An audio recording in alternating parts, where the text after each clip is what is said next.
বিষয় নিয়ে যদি সামান্তা শারমিন আপনার কাছে আসি, আপনি তো দেশের পরিস্থিতি আপনারা খুব ভালো করেই দেখছেন। 7 মাস আপনার কাছে কি মনে হয়, এটা কি কম সময়? নিরাপত্তা ব্যবস্থা তো আমরা প্রতি মাসে, যেমনটি জনাব মাসুদ কামাল বলছিলেন যে আমরা কি 1 মাসের সাথে যখন আরেক মাসের তুলনা করি তখন কি সেটি কমছে, সেটিকে আমরা দেখতে পাচ্ছি? আপনি কেমন দেখতে পাচ্ছেন? না, এখানে বাংলাদেশে আসলে যেই পরিস্থিতির মধ্য দিয়ে হাসিনার পলায়ন ঘটলো, এখন এই পরিস্থিতির মধ্য দিয়ে একটা ব্যক্তির পলায়ন পুরো কাঠামোকে কি মাত্রায় ইম্প্যাক্ট করেছে সেটা এখনো প্রশ্নবিদ্ধ।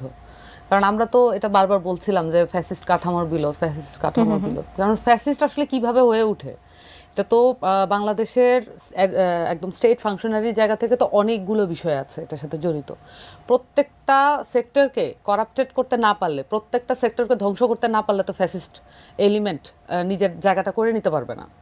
শেখ হাসিনা তার যে ক্ষমতার বলয়, এটাকে সুবিস্তার করতে পেরেছে, কারণ হচ্ছে প্রত্যেকটা সেক্টরে সে তার যে দখল এবং আওয়ামী লীগের যে দখল, এবং প্রত্যেকটা সেক্টরকে করাপ্টেড, নষ্ট, ধ্বংস, জনবিরোধী করার পুরো প্রক্রিয়া তার হাতে ছিল। এবং এই প্রক্রিয়ার মধ্যে দিয়ে এটা আমাদের কাঁধে এসে পড়েছে। আমাদের বলতে আমি পুরো জনগোষ্ঠীর কথা বলছি, বাংলাদেশে যত মানুষ আছে, যারা আমরা পলায়ন করি নাই, আমরা যারা আছি, আমরা যারা বাংলাদেশটাকে গঠন করার চেষ্টা করতেছি, তাদের কাঁধে এসে এই কাঠামোটা জগদ্দল পাথরের মতো এসে পড়েছে। এবং এই পুরো কাঠামোটাকে নিয়ে সেই ঢেলে সাজানো পর্যন্ত অপেক্ষা করার কি সুযোগ আছে? এই যে এই সময়ের মধ্যে আমরা দেখছি যে কেউ আসলে থেমে নেই। চুরি, ডাকাতি, ছিনতাইকারী, মেয়েদের ধর্ষণের বিষয়টিতে তো আমরা পরবর্তীতে আসবই। সবকিছুই দেখছি ভয়ঙ্করভাবে বেড়ে যাচ্ছে। এমনকি আপনারা যারা আন্দোলন করেছেন তারাও অনেকে বলছেন যে আমরা নিজেরাও চলাফেরা করতে নিরাপদ বোধ করছি না। নিরাপত্তার বিষয়টা আসলে, নিরাপত্তার বিষয়ে একেবারেই কোনো ধরনের ছাড় দেওয়ার কোনো সুযোগ নেই। স্বরাষ্ট্র মন্ত্রণালয় যদি এখনো উপলব্ধি করতে না পারে যে এই দেশের জনগণ কি ঘটনা ঘটিয়ে ফ্যাসিস্টকে তাড়িয়েছে, দুর্বলতার জায়গাটুকু কোথায়, যেমন জনাব মাসুদ কামাল তার জায়গা থেকে বলেছেন যে কোথায় কোথায় আসলে দুর্বলতার জায়গাগুলো, আপনার কাছে কি মনে হয়? প্রথমত এখানে সরকার যারা পরিচালনা করছেন সকলের মধ্যে হয়তো নয়, কিন্তু বেশিরভাগের মধ্যেই এই যে দায়টা বোধ করার জায়গাটা, উপলব্ধিটা হয় নাই। এবং প্রথম থেকে আমরা দেখতে পাচ্ছি যে তারা এক ধরনের মানে স্লো মোশনে চলছেন, এবং তাদের গতির মধ্যে, তাদের কাজ করার স্পৃহার মধ্যে আমরা কোনো বিপ্লবী স্পৃহা পাচ্ছি না। এটা আমরা শুরু থেকেই বলে আসছি, এবং এতদিন ধরে বলার পরেও। এবং এমনও হয়েছে যে ছাত্র উপদেষ্টা থাকাকালীন যারা ছাত্র উপদেষ্টা আছেন তাদেরকে সহযোগিতা করার ক্ষেত্রেও অনেক সময় দেখা যায় যে অসহযোগিতামূলক আচরণ এসেছে মন্ত্রণালয়ের এবং সচিবালয়ের বিভিন্ন জায়গা থেকে। আমরা এটা জানি যে মন্ত্রণালয় এবং সচিবালয় পুরো কাঠামোটা এখন আগের কাঠামোই অনেকটাই রয়েছে, এবং আগের কাঠামোটা রয়ে গেছে, কিন্তু পিপলগুলো কিন্তু অনেকগুলো চেঞ্জ হয়েছে। যারা পিপলগুলো চেঞ্জ করেছে, যারা এইখানে নতুন নিয়োগ করেছে, তারা আসলে কি উদ্দেশ্যে করলো এবং তারা কি এখানে অসহযোগিতা করতে চাচ্ছে কিনা, এটাও কিন্তু খতিয়ে দেখা প্রয়োজন। স্বরাষ্ট্রমন্ত্রী যদি এটা পুরোপুরি জাতির সামনে ক্লিয়ার করেন কেন উনি কাজ করতে পারছেন না, যদি এমন হয় যে উনি কাজ করতে পারছেন না, তাকে সবার কাছে ক্লিয়ার করে দেওয়া প্রয়োজন। কারণ জনতা কিন্তু এখনো এই সরকারকে সহযোগিতা করার মনোভাবেই আছে। সেইটা থাকাকালীনই তাকে ক্লিয়ার করতে হবে, তাকে বলতে হবে যে তারা যদি বাধার সম্মুখীন হন, আর যদি বাধার সম্মুখীন না হন, যদি সমস্ত স্টেটের টুলস অ্যান্ড মেকানিজম তাদের কথা শুনে, তাহলে এ ধরনের কার্যক্রম কেন হচ্ছে এটা ফুল জবাবদিহিতা আমাদেরকে দিতে হবে। সেই সাথে এখানে আইন শৃঙ্খলা বাহিনীকে কিভাবে ওয়ার্কেবল করা যায়, এখনো আইন শৃঙ্খলা বাহিনীর মধ্যে সেই কনফিডেন্স দেখা যাচ্ছে না, সকল বাহিনীর মধ্যে অন্তত না। এবং যারা কনফিডেন্সটা পাচ্ছে তাদের কাছ থেকেও এই যে অপারেশনগুলো হচ্ছে সেটার কিন্তু ডাটা আমরা সবকিছু পাচ্ছি না, এবং সেই জায়গাগুলো কিন্তু কিছুটা আমরা সন্দেহ পোষণ করছি যে কাজগুলো কি ঠিক মতো হচ্ছে কিনা, অপারেশনগুলো নেওয়া হচ্ছে ঠিকই, কিন্তু কাজগুলো ঠিক মতো হচ্ছে কিনা।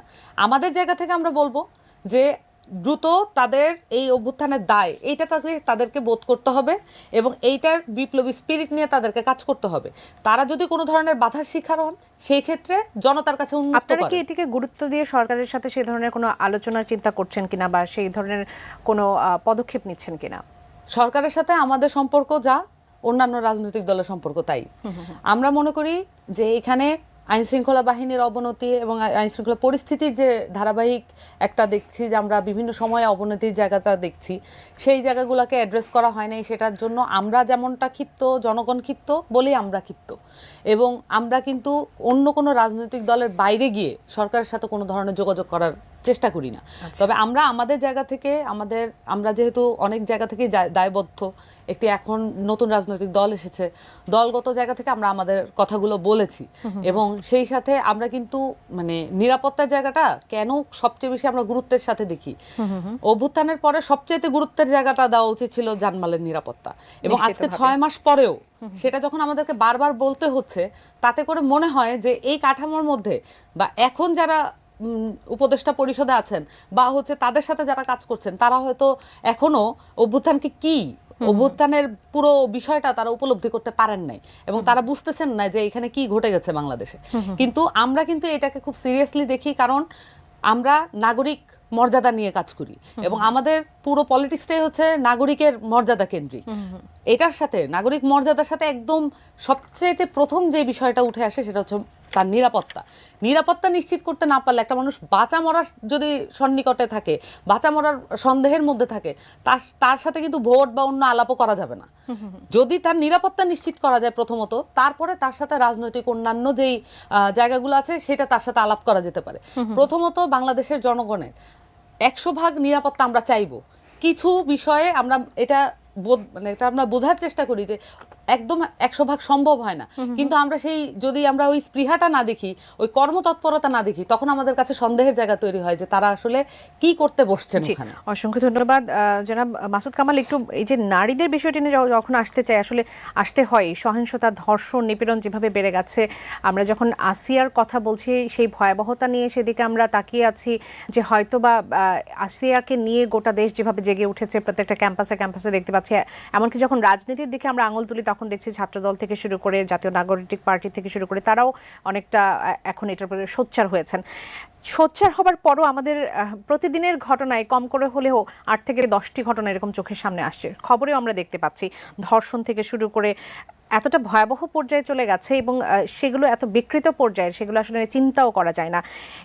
এই পরিমাণ ধর্ষণ কেন বেড়ে গেল? মেয়েদের প্রতি এতটা যে জিঘাংসা, এটি কেন বেড়ে গেল? আপনার কাছে কি মনে হয়? দেখেন, আমি আপনাকে এখানে একটা কারণ বলি। আমি মানে খালি সমালোচনা করলেও তো হবে না। দেন আসিয়া যে ঘটনাটা, অপরাধী কিন্তু ধরা পড়েছে। যে ঘটনাটা ঘটছে, অপরাধী কিন্তু ধরা পড়ছে, একজনকে ধরা পড়তেছে। গুলশানে একটা বাড়িতে ডাকাতি হলো, ওটা আমি ডাকাতিই বলবো, হ্যাঁ, ওই উস্কানি দিয়া ঢোকা হলো, 3 জনকে কিন্তু অ্যারেস্ট করা হয়েছে। প্রতিটা ঘটনা কিন্তু অ্যারেস্ট হয়েছে। আমি কিন্তু এটাকে খারাপ বলছি না। এটা হয়তো পলিটিক্যাল গভর্নমেন্ট থাকলে, তো আওয়ামী লীগ গভর্নমেন্ট থাকলে তো অ্যারেস্টই হতো না। হয়তো এমপি সাহেবের শালা অথবা এমপি সাহেবের শালার ভাই কিছু একটা হবে, শালার ভাই তো শালাই হয়, আচ্ছা ঠিক আছে, তো ওইটা হয়তো একদিন হইতো না, অ্যারেস্ট কিন্তু হইতো না। কিন্তু এখানে কিন্তু অ্যারেস্ট হয়ে যাচ্ছে, এটা একটা পজিটিভ দিক। হ্যাঁ, এটাকে আমি মানে সরকারকে প্রশংসাই করি। সমস্যাটা কোথায় আমি বলি, সমস্যাটা হলো সরকার তাৎক্ষণিকভাবে অ্যাকশনটা নিতে পারছে না। আচ্ছা, সরকারের আচরণের মধ্যে এমন কিছু আছে যেটা দেখে অপরাধীরা মনে করছে যে এটা করা যায়, পার পেয়ে যাবে, এটা করা যায়, 2-1 ধরা পড়বে। কিন্তু আমি এক্সাম্পল দিয়ে বলি আপনাকে। শাহবাগের যে ঘটনাটা ঘটলো, ভার্সিটির একটা স্টুডেন্টের সঙ্গে যে ঘটনাটা ঘটলো, ওড়না পরাকে কেন্দ্র করে, তো এখন এই ঘটনা ঘটার পর সেই ছেলেটাকে গ্রেপ্তার করা হলো, পুলিশ নিয়ে আসলো। তারপরে যা ঘটলো, ব্যক্তিগত যে ইনফরমেশন গুলো সেগুলো দিয়ে দেওয়া হয়েছে।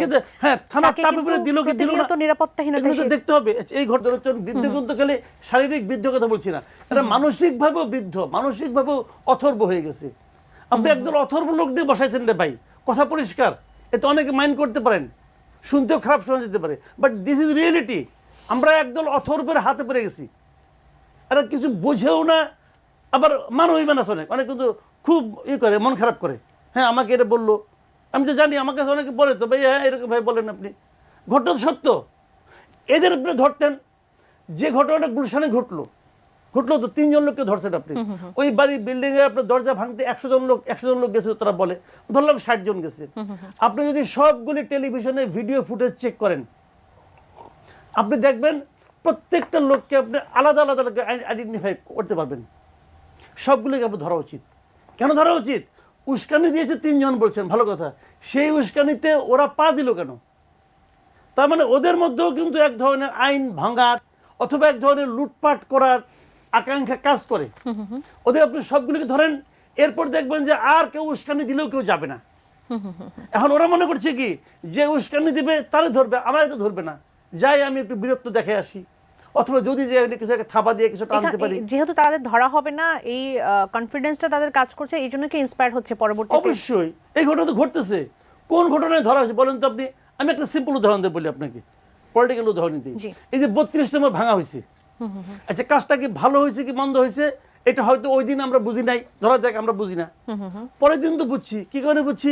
যে পরের দিন প্রধান উপদেষ্টা স্বয়ং দুপুর সময় একটা বিবৃতি Statement দিয়েছেন, দিলেন, জি। দিয়ে বলেছেন এই কাজটা ভালো হয় নাই, উনি এটাকে পছন্দ করেন নাই, উনি এটাকে তীব্র নিন্দা করছেন। দেওয়ার পর ওনার কাছে মনে হয়েছে যে বোধহয় পর্যাপ্ত কঠোর হয় নাই। রাত্র 1:30টার সময় 1:02 মিনিট আমার মনে আছে, রাত্র 1:02 মিনিটে উনি আবার একটা দিয়েছেন বিবৃতি একই বিষয়ের উপর। রাষ্ট্রের সরকারের সর্বোচ্চ ব্যক্তির 2বার বিবৃতি আমি জীবনে প্রথম ওইবারই দেখলাম। ওইবার উনি আরো তীব্র ভাষায় বলছেন এটা করা ঠিক হয় নাই। তাহলে কি হলো? কাজটা করা ঠিক হয় নাই। এই বেঠিক কাজটা যারা করলো তাদের ভিতরে আপনি কোনো অ্যাকশন নিছেন? এবং তদন্তের বিষয়টিও কি কোনো এর অ্যাকশন মধ্যে নেই, ছিল? ওটা নিয়ে কোনো মামলাও হয় নাই। আচ্ছা, মামলা তো হয় না এটা নিয়ে কোনো। রাষ্ট্র তাহলে কি করলো? রাষ্ট্রের প্রধান মানে সরকারের প্রধান ব্যক্তি বললো কাজটা ঠিক হয় নাই। এই বেঠিক কাজটা যারা করলো তাদের ভিতরে কোনো অ্যাকশন নিয়েছেন আপনি? জি। নেন নাই। দুইজন দর্শক আছেন, তারাও একটু আপনাদের সাথে কথা বলতে চাই। দর্শক স্বাগত জানাচ্ছি, কে বলছেন, কোথা থেকে বলছেন, আপনার প্রশ্ন করবেন। আমি মোহাম্মদ আতাহার আলী বরিশাল থেকে বলছিলাম। জি, বলবেন। আমি দুইটা প্রশ্ন করতে যাচ্ছি। প্রথম প্রশ্নটা হচ্ছে যে এই যে আমাদের যে আপা আছে, এই আপার কাছে সামান্তা শারমিন যে, আছেন, জি। আমি